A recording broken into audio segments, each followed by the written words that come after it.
All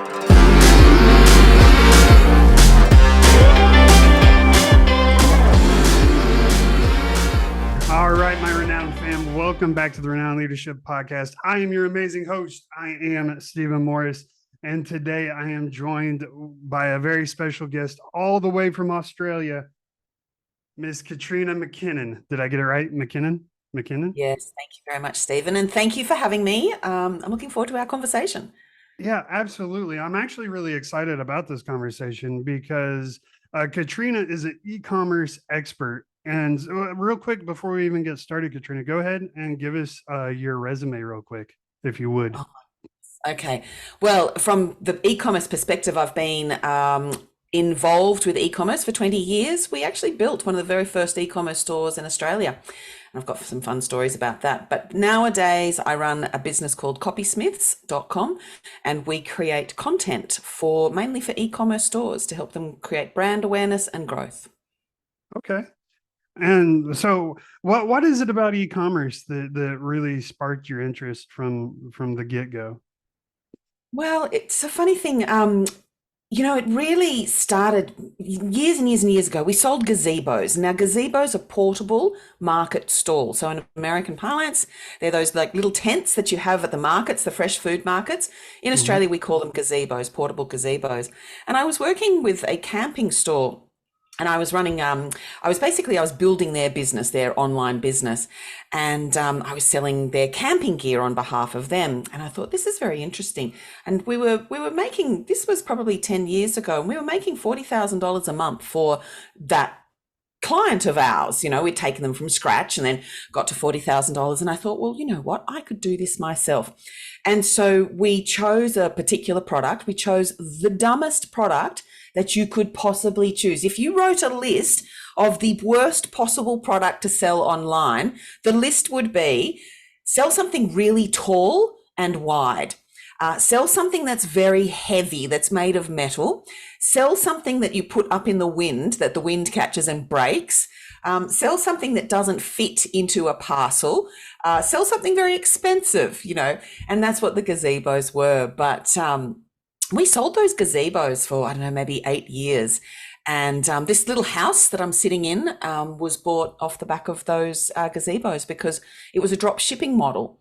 So what I did was I literally called up a warehouse in Australia. It was, a few thousand kilometers north of me. And I said to them, hi, my name's Katrina. And if I buy 10 gazebos from you today, will you give me a discount? And they were like, oh, well, yes, certainly. We'll give you a 20% discount if you buy 10 gazebos from us today. And so I knew that that's what my margin was. And so I said to them, what about if I bought 10 gazebos every single day? And they were like, well, yeah, that would be great. And I was like, would you ship those gazebos to my friends if I give you their addresses? And so this company was like, oh, absolutely, we'll ship, your gazebos to your friends. And so then I said to them, well, that's what I've got. I've got a drop shipping model. So what it was I was able to introduce that idea to someone who didn't understand drop shipping. If I sort of said, can you drop ship product? They would have gone, what? But so I managed to create a deal with these guys. And so for, I don't know, maybe 8 or 10 years, we were the lead seller of a particular brand of gazebos in Australia. And all I had to do was maintain the website. So this warehouse, these fellows that were already selling gazebos, but via eBay and wholesaling, they handled the customers, they handled the inventory, the stock, everything. I literally every day just sent them an order, and they would ship out gazebos to all my friends, so to speak. And I would send them an invoice for my cut, for my commission at the end of the month. And so it was, truly passive income, and allowed us to buy this little house that I'm sitting in right now. That's an amazing story. I love that. And I love that your first product you sold was gazebos, because that does sound like it could be a pain in the butt. But so I want to just ask for clarity's sake, Katrina, because I want to make sure all the listeners understand exactly what e-commerce is when we talk about it, because I feel like most people, when you say e-commerce, they think eBay, they think Amazon, they don't think drop shipping and what you did. So can you just give me your simple breakdown definition of what an e-commerce business is? Sure. So, really, a true e-commerce business is one that you own yourself and you own your own channel. So, when you're on eBay or Etsy, you're essentially renting real estate from them, like in a big shopping mall. You might be a store in a shopping mall that sells, I don't know, let's say clothes. When eBay and Etsy are your store within a big shopping center, and so you have to follow their rules. You can only open when they're open, and really they own the foot traffic. As soon as they close the doors to the shopping mall, you no longer have the foot traffic, so you don't even own that customer, and that's what Amazon's like as well.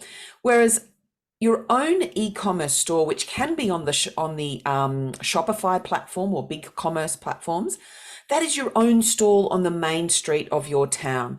The main street of the town is a public thoroughfare, just like the internet is a public thoroughfare, and people can come and go at whatever hour of the day that they happen to be walking down the street, and you get to control all your branding and all your display. You get to control how the truck comes into just your little shop to drop off the goods, or how customers come in to buy. You get to control all of your merchandising.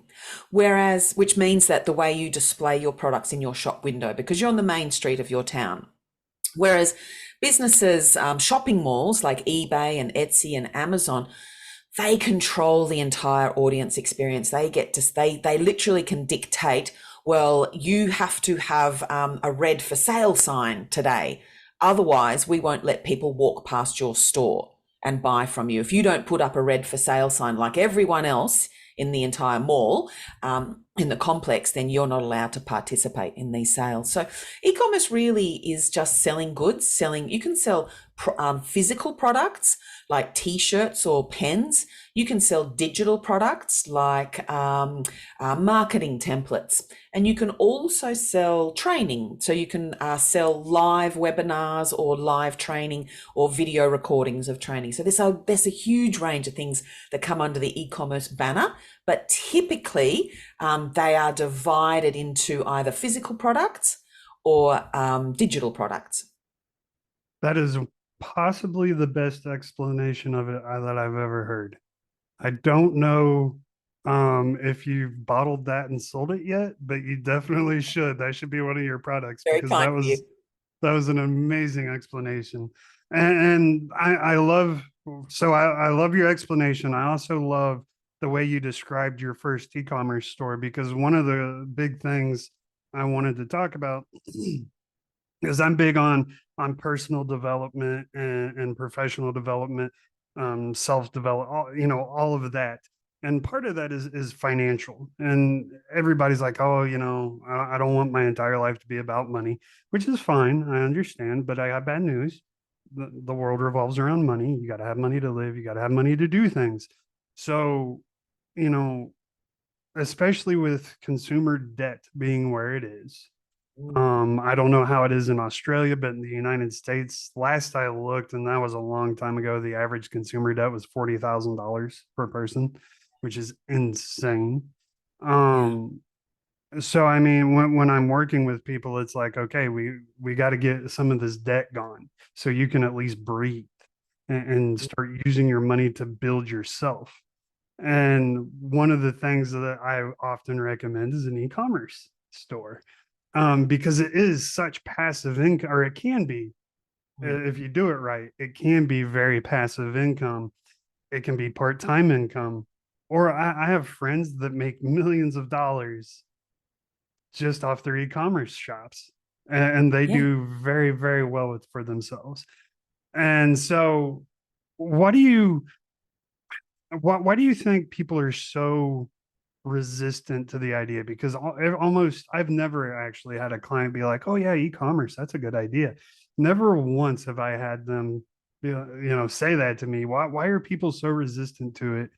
Is it just that they don't understand it, you think? Um, Or e-commerce is, I understand the resistance. So I belong to a community called ecommercefuel.com. To be a member of that community, you need to be doing between 1 million and 100 million in sales every year. And that community is full of founders and CEOs of those businesses. And the community often talks about the difficulties that they face. To be successful with e-commerce, you need to be an expert in manufacturing, in supply chain, in marketing, in branding, in team management, in controlling financials. So there is this, your skill set, you can't just specialize in manufacturing, because if you specialize in manufacturing then and you don't know anything about marketing, then you can't sell your product. And vice versa, if you're a marketer and you're very good at selling product, but you can't get the product out of the warehouse in China and across to, a shipping depot in Idaho, then you can't sell the product, So to be successful in e-commerce, excuse me, you have to be a master of many different skills, many different sort of methods and strategies. E-commerce is also highly competitive and the margins can be very tight. So because you have to do an e-commerce store has so many sort of moving parts, you often have to hire agencies or contractors to help you with your marketing. Now, agencies are quite expensive. And so they like to put their hand in your pocket and take a little bit of money from you each month to run your ad campaigns. And then there's the Amazon, where there's the Amazon sort of marketplaces and eBay marketplaces.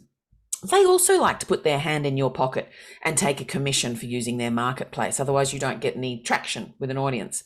And then there are, then there's the TikTok, then there's Instagram and TikTok. Well, really, organic social is dead. So you really don't get any audience growth unless you pay for it. So Instagram's also putting their hand in your pocket to take a little bit. So what happens is your margins get squeezed with your products if you don't run your business very well. And it takes a long time to get that traction. So there's so many moving parts to building an e-commerce store. It's not just like, my expertise, for example, is just in content marketing. So I don't have to work out how to get, there are discussions in this group in e-commerce Fuel about, the cost of containers coming from China. There are discussions around tax laws, how the tax laws are different in New York State to California. So you have to know. So, and then there's discussions about how to gain growth in TikTok. So you have to be on top of so many moving parts. So e-commerce is very challenging. But then of course, there are some delightful stories about people who change lives. I've got one of my friends in the forum, Ori, has a product that, he had some skin complaints, and his wife has developed this product that is beautiful on your skin. That's really calming on your skin, that has all these gorgeous ingredients.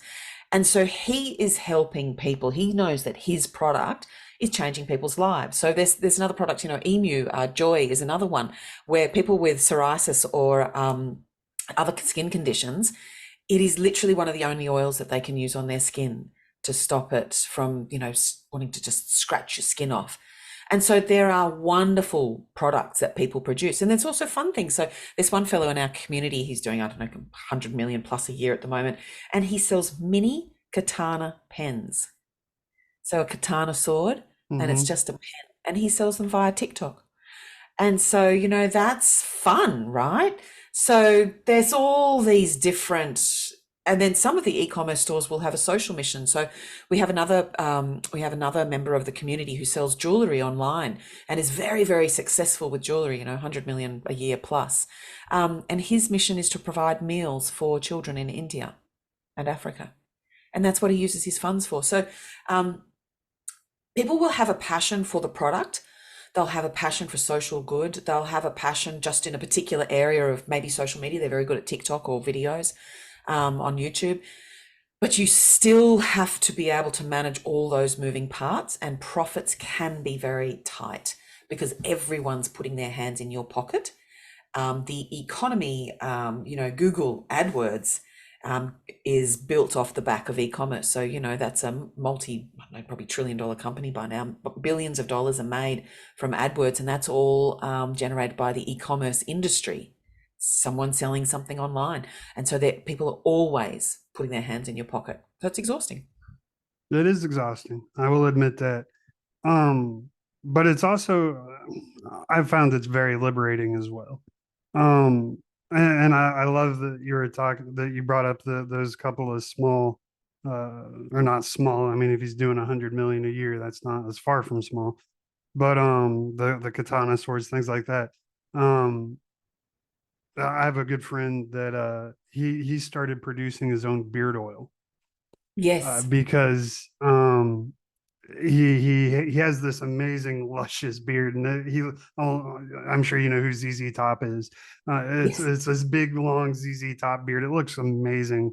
He takes very good care of it, and he made his own oil because he couldn't find an oil that worked good in his beard, and plus Mm. they were full of just all kinds of chemicals and stuff he didn't want to put on his body.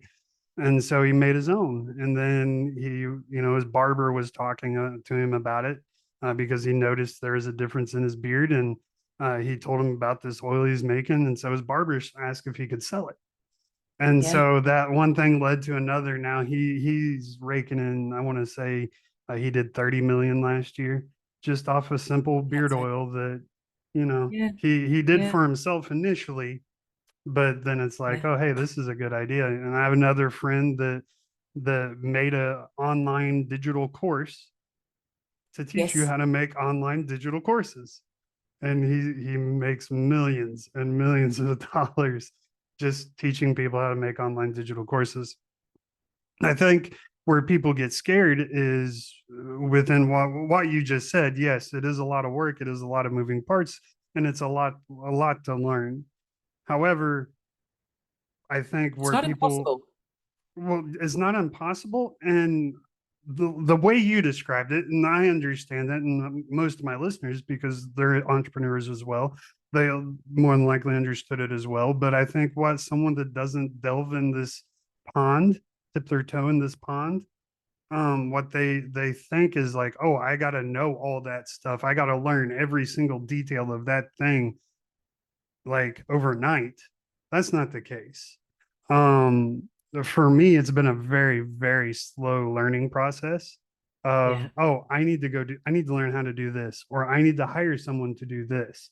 And Mm. so it's just a gradual process, and it has not been fast for me. Now for my friend that sells the beard oil, it was fast for him because he was kind of an overnight success. So he had to learn all this stuff on the fly. But I think um, I still think the digital e-commerce market is one of the best time investments for sure. For anyone, if you're looking for a side hustle or to get out from under your job, or if you just need to make some extra cash, I think it's one of the best things out there because I mean there's almost 8 billion people in the world. You only need 100 of them to pay you $50 a month to Mm. make a decent profit. Yeah. Right? We're not talking Yeah. about making millions. I suppose I just wanted to sort of point out that it's not that hustle culture. So it's not the startup bros, it's not the hustle culture. Right. So I think lots of those glossy stories, so the beard oil story, oh, he's making 30 million, a year in profit in product revenue.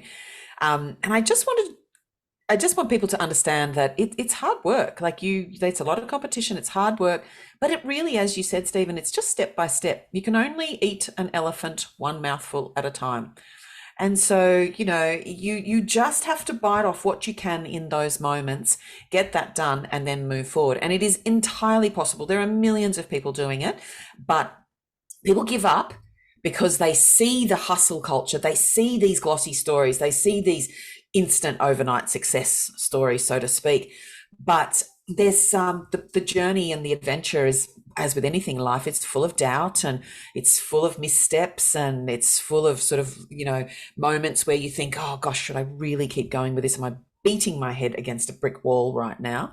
Should I stop and do something else? So it is entirely possible. But I think that having the support of a community is extremely important in that journey. And 100%. listening to podcasts and then reaching out to people on podcasts that you hear on a podcast.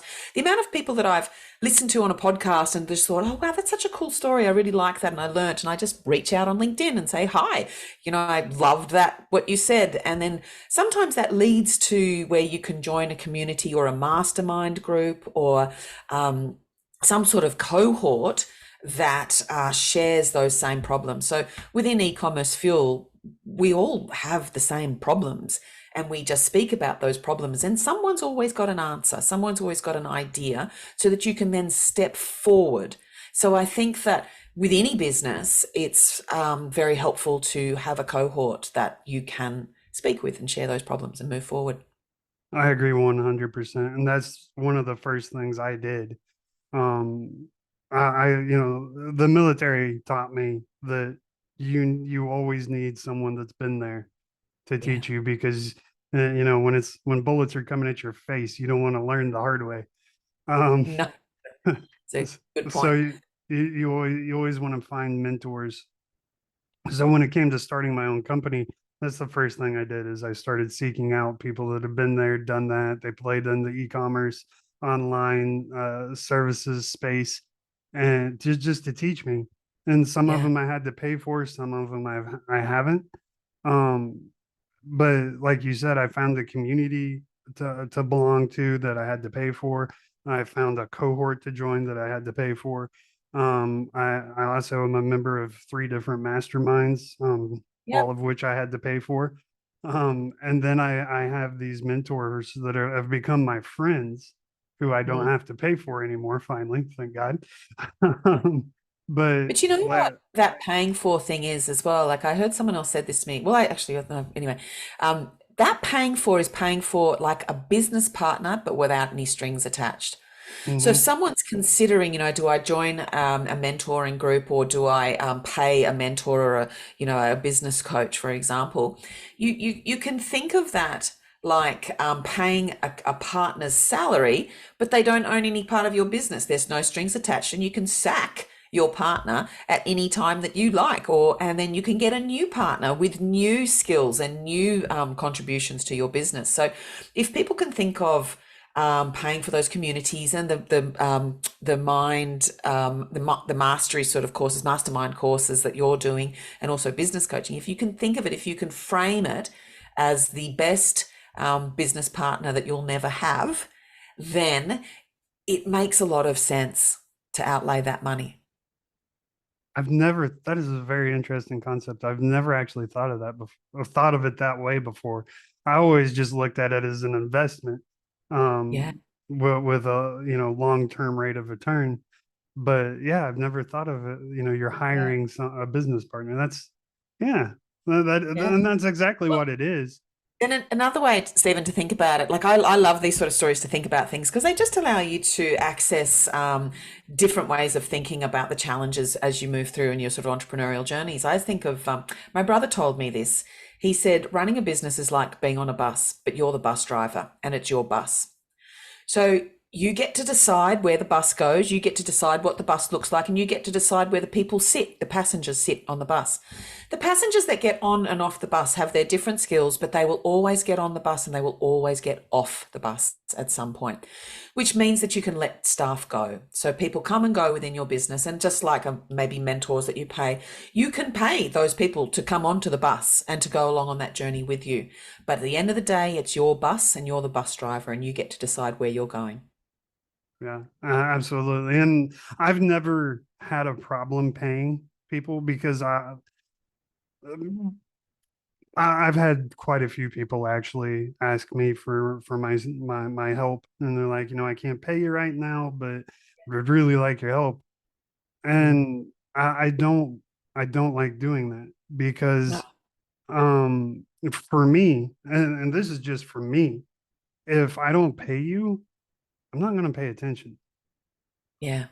Like, I need the pain of writing that check in order to force me to pay attention, because otherwise I'm just going to argue with you. Yeah. My dad gives me amazing advice for free all the time. Yeah. And to this day, and my dad is the smartest person I know. and I still freaking argue with them. Yeah. Yeah. So I mean, you got to have the skin in the game, and I've Mm. always understood that. So I had no problem writing the checks. Some of them are steep, but you get what you pay for, in my opinion. So I Mm. have zero problem writing those steep checks. So one of the biggest problems I've had is learning branding, which happens to be one of your areas of expertise. I think my first big hurdle I had to overcome is I never saw myself as a salesman. Mm. So I hired a sales coach. And one of the first things he told me is you've been a salesman your entire life. You just didn't realize it because you were trying to sell your mom on why she needed to buy you a candy bar. You were trying to sell that girl on why she needed to go on a date with you. Like you've been selling yourself your entire life. You just didn't realize it, which is a very good insight. But then once I started understanding that a little bit, the personal branding and how to brand myself really held me back. And I think that's a big hurdle for a lot of people that are trying to uh, go on this journey. And but it's so important because your personal branding, your company branding, that's what sets you apart, makes you unique, catches people's attention. What advice do you have for the new budding entrepreneurs on just company brand or their company branding, their personal branding, and Yeah. whatnot? So some people understandably find personal branding very uncomfortable. Um, it's it's a big thing in American culture to have a personal brand. In other cultures, such as Australia or New Zealand or England or Spain, that personal brand, that sort of me-centric culture is not so prevalent. So your listeners won't all be American. Just to put a bit of insight into that. So personal branding is something that's, I would say, that's very American. So first thing, you don't have to have a personal brand. You can just be yourself and share your ideas, and you can educate people on what you know. You can let your work speak for yourself. So if you're uncomfortable, I just want to address that whole personal branding thing first. If you're uncomfortable with conveying a personal brand, like an actor, like putting on a second skin and sort of saying, I am this person, I'm an entrepreneur, I'm the fearless marketer, for example. So I know that one of your other guests is called the fearless marketer. He has branded himself, Brandy has branded himself as a fearless marketer. And he's got, his taglines and he's got his topics that he speaks on. Not everyone wants to inhabit a second skin. It's just something that it's not a place that they're necessarily comfortable with. So if you want to go down that path, there's so many books and so many videos and there's so many gurus who can teach you personal branding. If you're uncomfortable with that, then what you need to focus on is your work and letting your work speak for itself, and then speaking about your work, because it's so much more comfortable, particularly in some other cultures, non-American cultures, to not speak about yourself, but to speak about other things or to speak about other people or about your work. So in our case, I often speak about our work. So I will say, well, for this particular client, we were able to achieve this, and this is how we did it, and this was our approach. And so our approach is always, and because I'm always speaking about our work, there is a narrative that I create naturally, which is that we do very creative work. We're very visually oriented. We're very human centric. So we're content by humans for humans. We have a social mission to our work. So because I'm always talking about the people that do the work in our business, they all come from Kenya, for example. They're high unemployment rates, high education rates. So all of our staff are in Kenya. And so because that narrative is repeated often, because it's true and it's just about our work all the time, that branding creates itself. So it becomes very organic by just living through that experience, and it develops itself over time. However, if you want to be more intentional with branding, then a few tips I would say is choose an eye-catching color. So our branding's very distinct and it stands out. So we have very bright yellow with black, and it stands out amongst the sea of blue and red branding because those are very popular colors. our imagery that we use is all it's sort of 1950s cross-hatching illustration, lithotype graphic. So we might have a thing of, we've got like a little picture of a megaphone with legs walking along, or we've got a typewriter with words sort of flying out of it. It's all very illustrative. Or we have images of, I don't know, anyway, lots of sort of different, we have like light bulb, but it's drawn and it's yellow and black. And so we have a very different style of image that we convey. And so it's very distinct visual branding. So there's visual branding, and then there's tone of voice. And the tone of voice is what you believe in, your vision, your mission, your values, and how you speak. And so again, because we're not American, we're sort of mainly Kenyan and Australian in our culture, we don't tend to elevate me as a personal brand, because I don't want a business that hinges on me as the brand. I want a business that can live beyond me and that can serve my community of staff and also clients. So ideally, I would be able to step away from my business at some point, and that business, being the machine that it is, still serves the Kenyan community to provide job opportunities. And it still serves my clients and our clients, I should say, to provide really good quality content that fulfills a need within their business, something that they can buy. And so I've made a very deliberate decision that I don't want to be the personal brand of that. So we've got a very distinct visual look. And then the narrative and the things that I talk about all the time, if you listen, it's very consistent. What I talk about all the time are a few particular themes. And so that's a way to organically create the brand for a small business. Can I push back a little bit? Yeah, go. Totally. So I totally get what you're saying. And I don't disagree. But I think personal branding has its own space of necessity. I've and I'm sure tons of people will disagree with me. I feel like the art of personal branding has been lost in corporate America. And what I mean by that is we've basically been taught to be drones. And one of the things I've been really with with my podcast and my writing and stuff is trying to get people that pay attention to me to understand that they are the CEO of their own life, right? And we need to stop stop letting companies treat us as the employees as the replaceable asset, and start making the companies realize that the company that we work for is the replaceable asset. Yeah, absolutely. And in order to do that, you have to create a kind of a personal brand of yourself. And so that's when I say personal brand, I totally, you're talking more of the social media influencer or movie actor or sports athlete or whatever, public speakers. I'm talking more of the basically, I know you say you don't brand yourself, but you kind of do, because when you sent me the email of like, hey, I'd like to come on your podcast, you had to give me your brand. Oh, absolutely. Yeah. This is who I am. This is what I can do. This is what I can talk about. These are my areas of expertise, and this is what I've done. Yeah. So that in itself is a brand. So that when I say create a personal brand, that's what I'm talking about. And that's why I believe it's so important, is because we have to be able to verbalize and say, look, this is who I am. This is what I do. This is what I can do. And you need me because of this.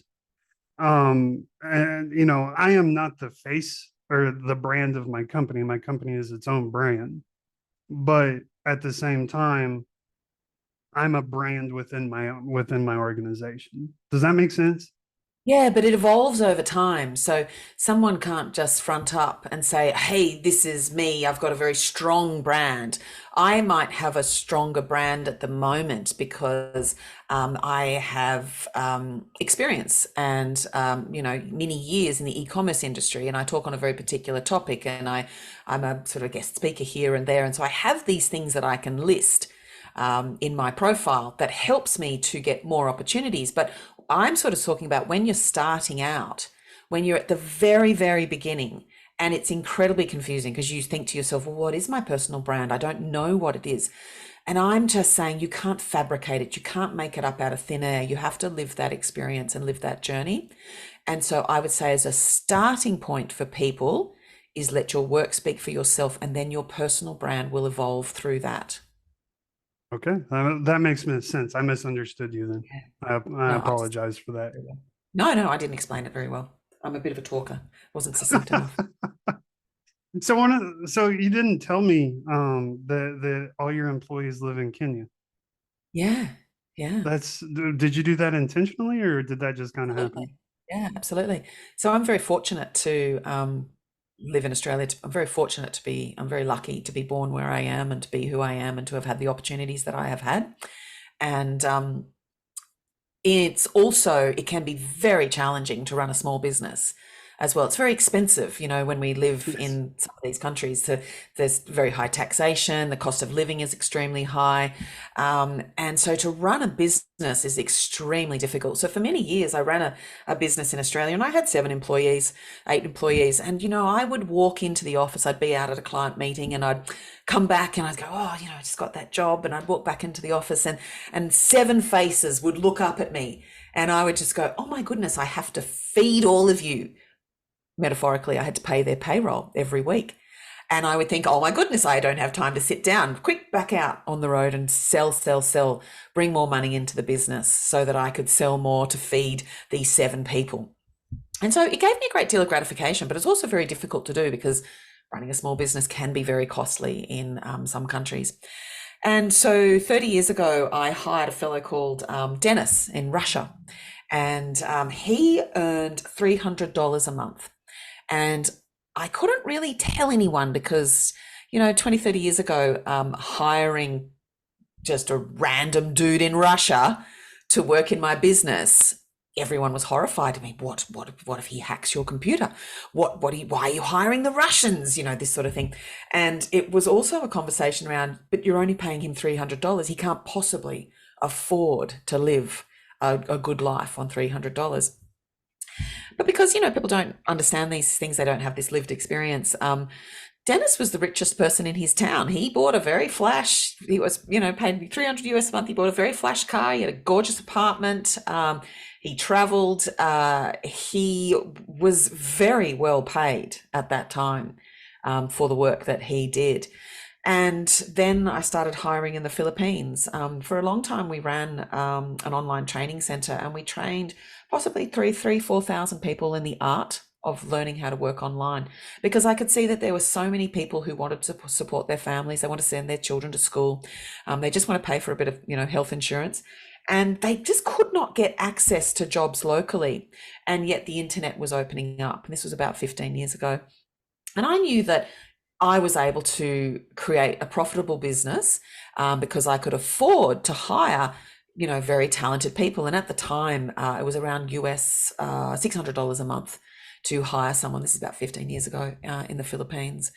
And I would get stories like, even, maybe a month ago, this girl popped up, Ivy, popped up in my social media and sort of said, I just want to let you know that I've still got that job that you helped me get.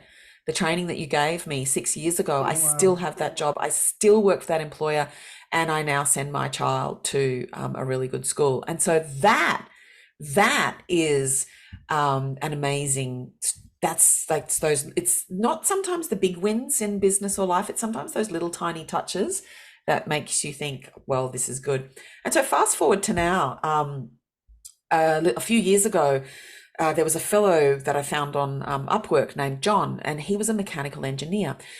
And he was working for me as an ad guy. So he was running my AdWords campaigns, and I was paying him, I think it was something like $8 Australian an hour, which would equate to around $6 US an hour. And he's a mechanical engineer, and my father is an electrical engineer. So I know how smart those people are.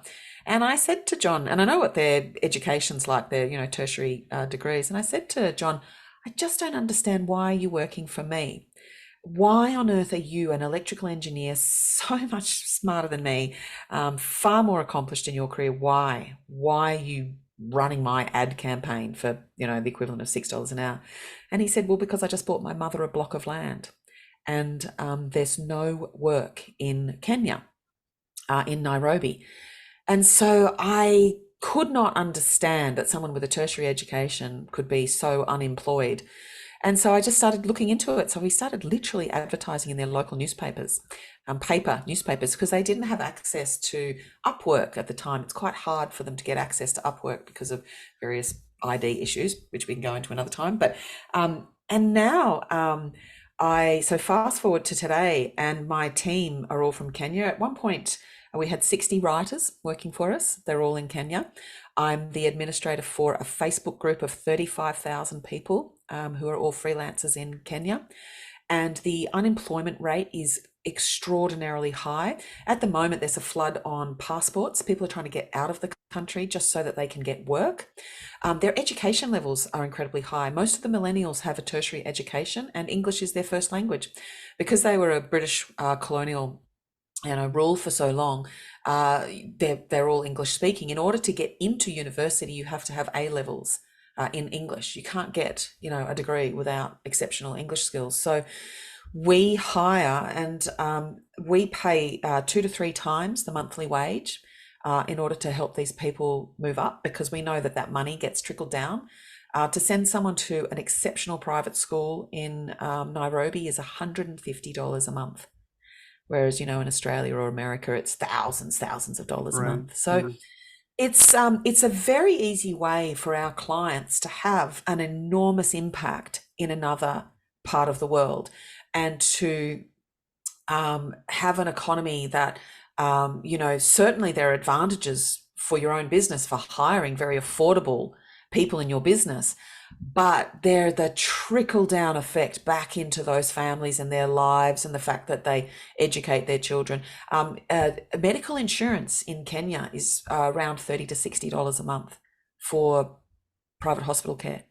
So, you can easily imagine that that money goes a long way in those countries. And so hiring in those countries, or hiring in Kenya, not only do you get exceptional talent, but it's very affordable for your business, so you can create growth. And so then it enabled me to hire 60 people in my business.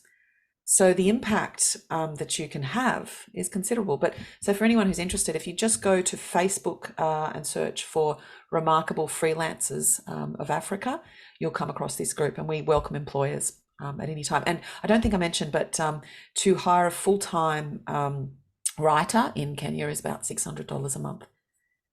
Wow. Yeah. Yeah, that's And awesome. they'll have a communications degree. So I want to touch on something you brought up. When you were paying the guy in Russia $300 a month, and everybody was upset about that because it's Yeah. for us that's horrible. Like Yeah. you could never survive. No, of course not.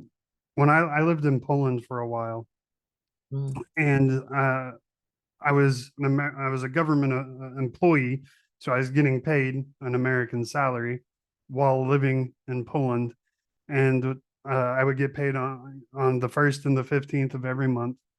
And so on the first and the 15th, I would go into town, I would go to the ATM, and I would take out 200 zloty. And that was the equivalent of almost $28. Is like $27.60 or something like Yeah. that. Yeah. Good And memory. that is what I lived on. So I literally lived and I'm not talking about just a basic life. Like I would go out every night, go out to eat all the time, go to the pubs or bars, and I lived very well off of $28 every 2 weeks. So Yeah. $50, a little over $50 a month. I'm living like a king in a foreign country. Yeah. So that money that yes, you are paying them a lesser wage compared to what we're used to, Yep. but to them, they're making bank, and they are Yeah. very, very happy. I've gotten pushback from people about employing people from the Philippines. The Mm. Philippines are big on doing remote work on Upwork or Fiverr or freelance websites, stuff like that. personal virtual assistants. The Philippines are huge for that, and they're amazing virtual assistants, I might add. My listeners heard a guest I had named Barry, who runs a virtual assistant company, he just employs people from the Philippines. But they're absolutely making a much higher than standard wage for the country what they live in. So we definitely have to think about that. And plus, I love the fact of what you brought up of the trickle down effect. Like you're changing, you're helping change generations, right? Yeah. You're not just Exactly. giving them a livable wage. Like this is affecting their parents. This is affecting their children. One day it'll affect their grandchildren. You are helping them not just survive, but you're helping them make a life for themselves. And that is something to be very proud of and just to take into consideration whenever you bastardize companies for doing what you do. I think it's awesome and I commend you for it. And I wish you would have told me that in your email because you caught me off guard with it. No, well, the other thing as well, Stephen, is Kenya have more of an overlap with the US. So the Philippines tend to be, you need to find someone in the Philippines who can work their nighttime, which means that they will often do double shifts. They will often work for two companies. So there's a bit of strife going on at the moment in the Philippines where a lot of Filipinos, they tend to want between 800 and 1200 US a month. And I'm really massively generalizing here, but they tend not to have tertiary education in the arts and the humanities. They tend to have more practical or tertiary education, such as nursing. They tend to be very good as web developers because they've had 10 years of learning web development and social media marketing. The Kenyans outsourcing offshoring is a bit newer in Kenya. They haven't had the 10 years sort of advantage that the Filipinos have. So the Philippines was discovered as a sort of an offshoring, location for American companies. And most Americans don't know about the Kenyan opportunity. So Filipinos will charge between $800 and $1,200 a month, whereas the Kenyans will be 600, maybe 500 a month. 700 a month. Okay. So a lot cheaper. They also have more hours that overlap with the US. Their English skills are native, whereas the Filipinos don't tend to have English native skills. So there's always little quirks in the way that the Filipinos write. The tertiary education that the Kenyans have is higher level. It's a better education system. It's a far more advanced education system, and they value education in their culture. So they're very an arts-based culture, very humanities. And when I say humanities, I'm saying things like the sciences and geography and philosophy. We have people on our team who are philosophers, who are poets, who are authors, they're marketing professionals, engineers, they're lawyers. We have people with law degrees on our team, and they're still $600 US a month. We don't use them for That's law, of insane. course, but yeah, but so it's, and the tricky bit is with Kenya is they're not able to easily get onto Upwork. Whereas the Filipinos, Upwork is basically geared towards the Philippines because that's where Upwork makes it all its money. Right. So because the Kenyan population is also smaller, there's 50 million as opposed to like 180 million. It's not, and it's newer. They're newer to the whole offshoring system. So they're just getting traction now. So I would really strongly encourage anyone who listens, if you want to find, they're just brilliant. Like honestly, I offshored in the Philippines for 10, 15 years. At one point I had maybe 20 Filipino staff. I now have 2 people left. And the rest of the team is Kenyan because it's just works so much better for my business. The quality of the work is better. They're more reliable. They don't double dip with second jobs. There are so many reasons. So anyway. No, that's great insight. And like you said, I had no idea that Kenya was in that Yeah. offshoring market, and I hadn't even heard it. It's all since Yeah. I've been an entrepreneur, it's all been about the Philippines. Yeah. And Yeah. so, I mean, no, that is great advice. So with them having so much trouble getting onto like Upwork, how do you go about finding them? Well, I've got it's once you know one, then you know everyone. So it's Okay. easier now. So because well, there are Facebook groups. So there are hiring groups, Facebook hiring groups. best group without a doubt Right. is the Remarkable freelancers group. Okay. It's a really clean group. There's 35,000 people in it. Around about 9,000 people are active. There are a bunch of other Facebook groups in Kenya, but they tend to be a little bit spammy. They will try to sell. They try to sell accounts. They'll try to sell computers to you. They'll try to sell you crypto scams. Our group, as far as I'm aware, we're the largest group with the cleanest feed. And when I say clean, it's literally people who put in a job and say, well, we're paying this and this is who we are. And there's people with they're credentialed in our group. And I don't make any money. It's free for anyone to join, but it's quite difficult for them to get onto Upwork because they're often unbanked. So unbanked means that we don't have a bank account. They don't have a Chase Manhattan bank account with a little ATM card that you just Right. go and, whack into an ATM. So they will use systems like M-Pesa, which is a mobile banking system, to pay the Kenyans. We can use PayPal, which everyone uses, or the better system is wise.com. So TransferWise was the previous name, but wise.com has much lower fees than PayPal, and you can simply transfer between accounts. So there's no fees for the Kenyans. They don't lose as much in the currency conversion, and the payments we do automatic payroll. So once you find that first couple of people, you just ask around. But the main place is these Facebook groups because Upwork, it doesn't work for them. Upwork tends to, again, the Upwork system's broken. You have to pay to play. You have to pay to be a contractor on Upwork. And so subsequently, people will resell Upwork accounts. So what they do is someone is successful and gets through all the gates and all the bureaucracy and gets an Upwork account. They then on-sell access to that account to anyone who will buy it. And so that is absolutely rife in the Philippines. And it's also starting to happen more and more in Kenya. So I used to use Upwork. I spent hundreds of thousands of dollars on Upwork over the years, and I have not used it in 10 years, and it's been better than ever. So we don't use any of those platforms to hire. Okay. You don't like the other platforms like Fiverr or any of those either? No? Fiverr can be good. We use Fiverr to find editors, but we mainly use those platforms to flush people out, and then we bring them into our own systems. We don't keep them on those systems and pay through those systems. We might flush people out occasionally through Fiverr for a very specific task. But we've got a very big network now in Kenya. So we get, I don't know, maybe 30 or 40 applications a week to work with us. So Oh, because wow. yeah, but Stephen, it's because we provide free training. So I realized that when I was hiring people initially, they didn't really know how to work online. They didn't understand what timesheeting was. They didn't understand, how to use Wise for payments. They didn't understand even how to work to the quality level that we required. So I just created all this training, and then I released a whole bunch of it for free on a website called smallrevolution.com. And so so the Kenyans, thousands of, like, I'm going to say 3,000 people again, about 3,000 people have taken, probably 2,500, 3,000 people have taken our free training to learn how to write, and then they apply to work with us.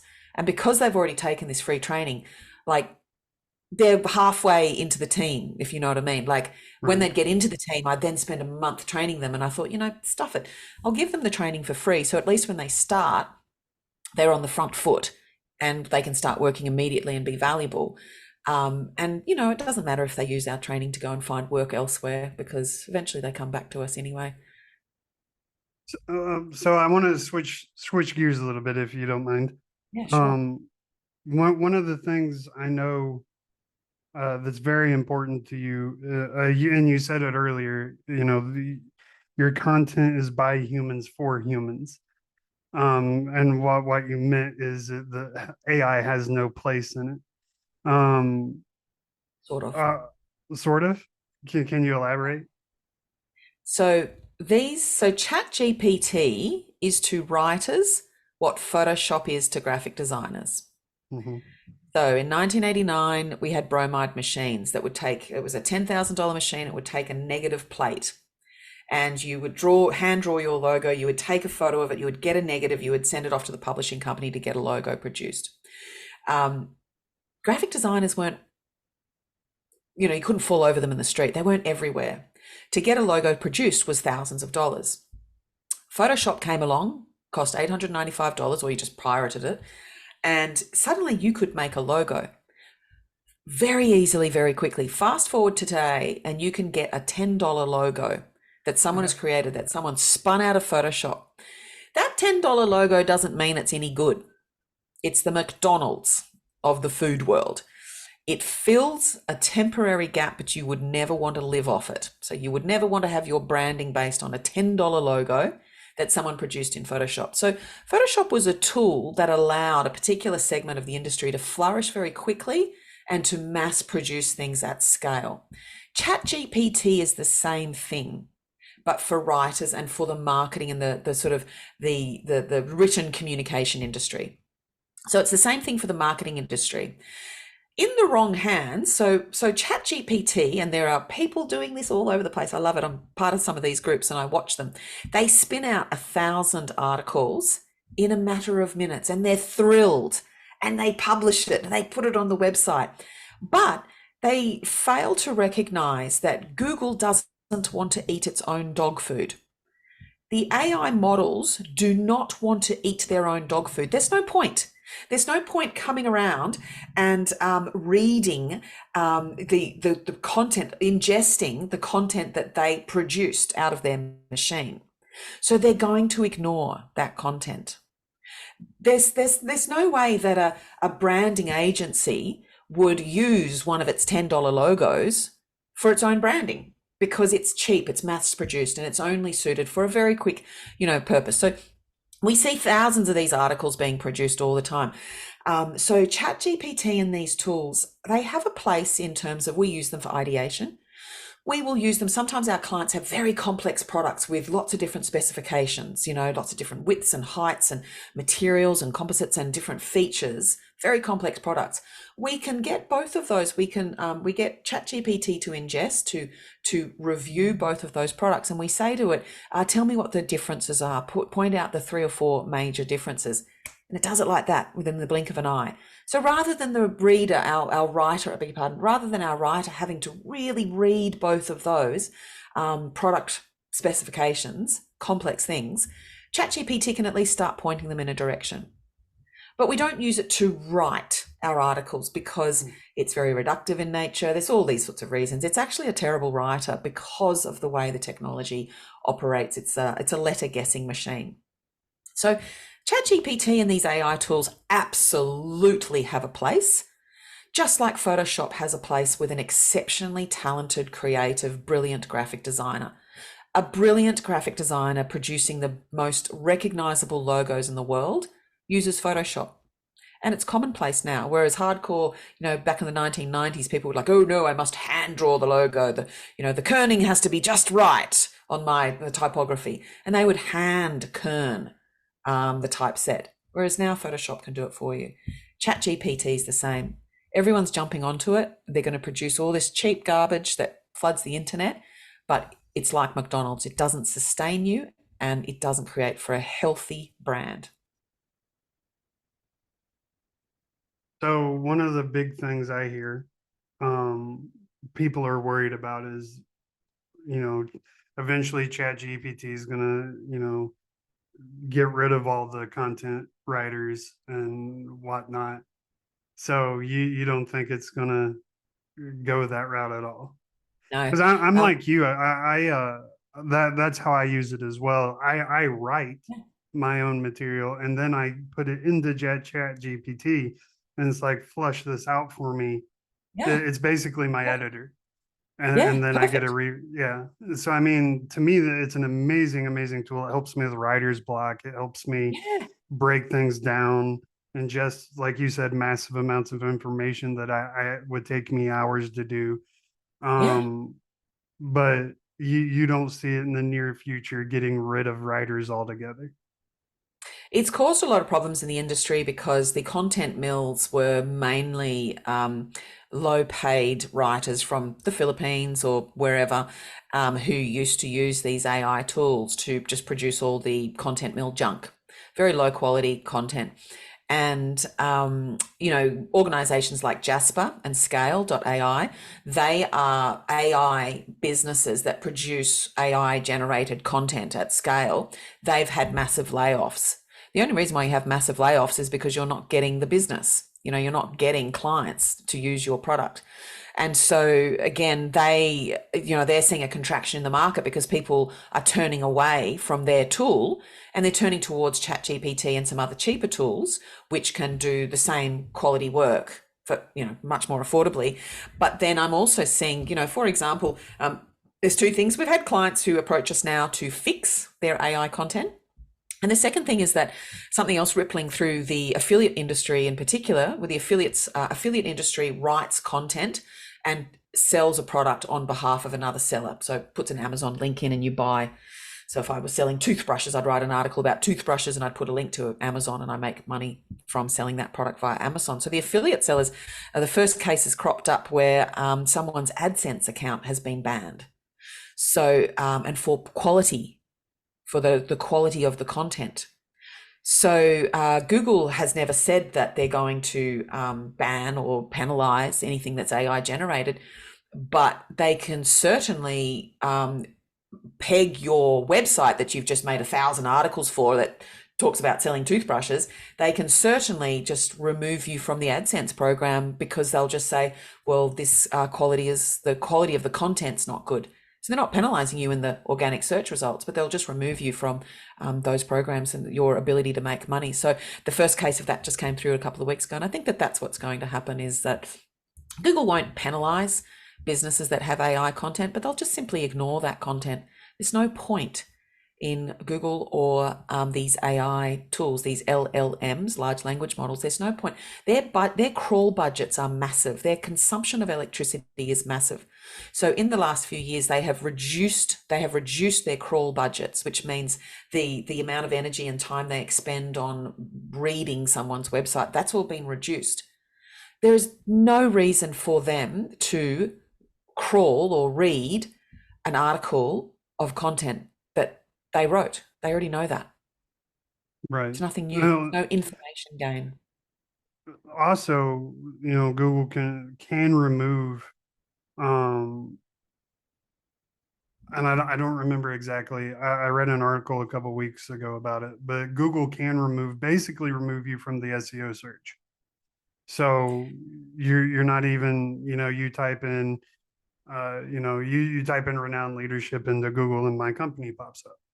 And they can just remove me from that SEO, basically. Well, it's not so much removal, Stephen, it's more just ignoring it.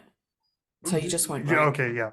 You will because you're handwriting your things, but you're handwriting your content. But someone who produces a website with 1,000 articles on toothbrushes, it's a silly thing to pick, but pens, like let's say you want to sell, iPhone cases. Let's say you're wanting to sell iPhone cases. If you generate 1,000 articles on what is an iPhone case, how to use an iPhone case, which iPhone case I should buy, all of that can be answered now in Google search. What is an iPhone case? If you type that into Google search, a snippet pops up at the top and Google just answers that for you. There is no reason for Google to send the person to someone else's website who has an AI generated article about what is an iPhone. There's just no reason for it anymore. So it just ignores it. So it's not that they'll remove you, not that they'll remove that page from the index. That page still exists, it's indexed, all of that sort of thing. People can still visit it. It's just that it won't surface. It won't show up in the search engine results pages. It's just ignored. Much better way of saying it than that's what I meant. They're not going to take down my website. They would I just wouldn't rank, and you would have to click. I've never done it, but at the bottom of Google, there's like go to the next page, go to the next page, and there's hundreds of pages. I've never gone past 2, I don't think. There's no need to. But so where do you see AI as far as companies need to know it? As in AI is here to stay. And it's like we've already discussed, it's a very useful tool. So is this something companies are just, you need to get over the fact you don't want to and learn it? and have your people start learning to use it because eventually it's going to become a necessity? No, I Or don't. Yeah, it won't be AI in itself, just that little pillar of AI. What it'll do is it will naturally creep in to the tools. So already, for example, let's say Adobe, for example. So if you're running a graphic design company, you have to have a Photoshop. It's just a tool that you have to have. If you're running a marketing company, ChatGPT or some AI tool is just a tool that you will have. But Photoshop has recently embedded AI into the tool. So now you can click a couple of buttons and you can generate a photo, or you can change a filter, or you can remove someone, doing like that in the background of a photo with AI. And so it will gradually creep in. So Shopify, for example, they have introduced AI into their customer service team.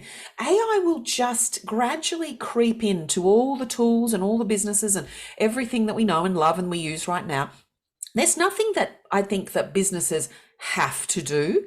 I don't think they have to suddenly sit down and go, my goodness, how am I going to, I've got to start being AI, everything.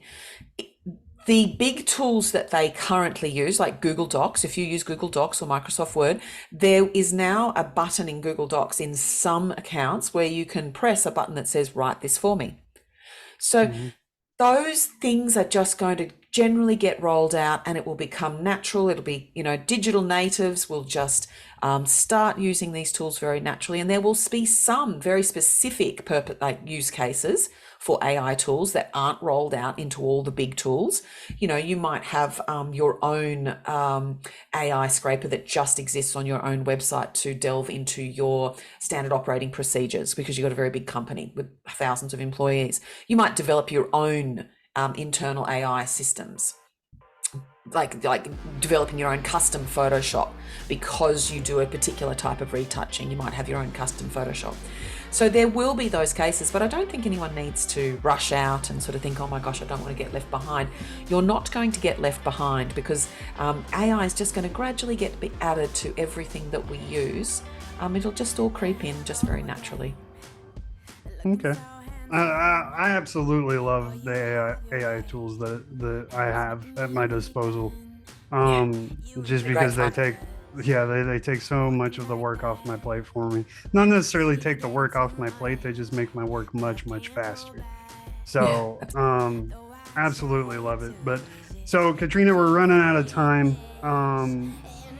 But as always, I'm going to have all your links and all your social media and all that stuff uh, in the show notes and in the bio and all that junk for people to find you.